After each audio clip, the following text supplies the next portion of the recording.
pimpinan umat Katolik sedunia melakukan pidato resmi Vatikan kepada dunia internasional mengenai sikap resminya terhadap konflik berdarah Israel-Palestina di Timur Tengah yang kembali memanas belakangan ini.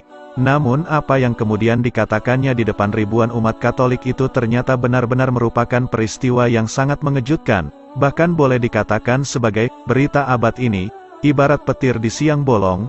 Pada pukul 17 waktu setempat, Sri Paus mengumumkan kepada seluruh dunia bahwa mulai saat itu, detik itu, beliau menyatakan dirinya masuk ke dalam agama Islam.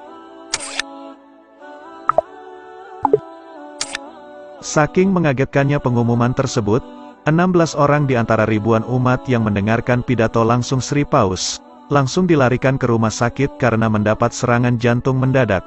Hanya 5 nyawa di antara mereka yang berhasil diselamatkan. Ketika Sri Paus mengatakan sikapnya dalam pidato tanpa teksnya tersebut, semua umat nampak begitu serius mendengarkan. Beberapa pimpinan Vatikan nampak seperti tidak terlalu kaget, bahkan beberapa di antara mereka yang mendengarkan pidato Sri Paus tersebut sedang memegang sesuatu. Mungkin banyak umat Katolik di hadapan Sri Paus yang heran dengan benda apa yang dipegang oleh beberapa kardinal dan pimpinan Vatikan itu. Ternyata mereka sedang memegang tasbih, sambil mulutnya terlihat seperti sedang membacakan ayat-ayat. Ternyata para pimpinan dan pengurus Vatikan semua sudah tahu bahwa semenjak beberapa bulan terakhir, Sri Paus bahkan sudah mulai melakukan sholat dan puasa, dan itu juga dilakukan bersama-sama dengan mereka semuanya. Inilah selengkapnya pidato Sri Paus tersebut, yang setelah jadi mualaf, namanya telah berubah menjadi Ahmad Sri Paus, supaya umatnya tidak terlalu kaget. Maka Ahmad Sri Paus tidak mengucapkan salam sebelum memulai pidatonya. Yang terhormat umatku, yang berada dalam kasih Tuhan, hari ini adalah hari Minggu yang cerah. Tujuan saya berdiri di podium ini tak lain adalah untuk membuat pengumuman penting yang harus saya umumkan ke seluruh penjuru dunia saat ini juga, yang mana menurut saya, semakin saya tutup-tutupi apa yang ingin saya kemukakan itu, justru akan semakin tidak baik.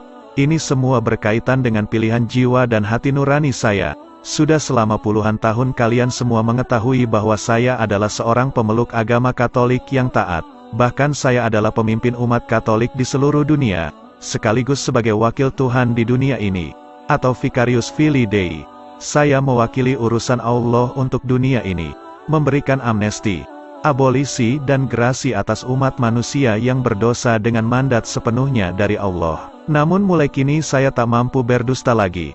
Sesungguhnya sejak puluhan tahun lalu, saya sudah tak meyakini lagi kebenaran dari agama Katolik ini. Karena semakin saya mendalami Alkitab, semakin jelas pula kesalahan-kesalahan yang saya temukan dalam kitab ini. Maka itu, saya berusaha membandingkannya dengan kitab-kitab suci yang lain. Dengan kitab Injilnya Kristen Protestan, malah semakin rusak. Dengan kitab Wedanya umat Hindu, Tuhannya juga ada 3. Barulah ketika saya mulai membaca Al-Quranul Karim, saya tahu apa yang selama ini sebetulnya saya cari-cari. Ribuan umat yang berada di hadapan Sri Paus nampak bingung dan saling bertanya-tanya. Kemudian Sri Paus melanjutkan ucapannya. Tapi ketika itu saya masih takut dengan ancaman yang mungkin saya terima jika saya nekat keluar dari agama Katolik. Namun kini saya berani mengambil keputusan penting ini.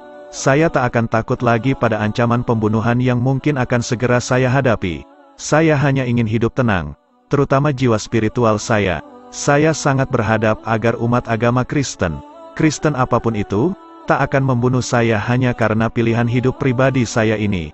Saya sudah tua, sudah uzur, bahkan tubuh saya pun sudah bongkok. Sampai di sini, beberapa umat nampak mulai menitikkan air mata karena terharu. Saya percaya Allah itu satu, dan saya juga percaya bahwa Nabi Muhammad itu adalah utusannya. Ahmad Sri Paus mengucapkannya dengan terbata-bata. Saya tahu konsekuensi dan mungkin reaksi dari umat Kristen di seluruh dunia kalau saya melakukan pengumuman ini. Tapi saya terpaksa melakukannya, minimal untuk diri saya sendiri. Saya khawatir akan kehidupan saya di akhirat nanti bila tetap berada dalam jeratan kekafiran.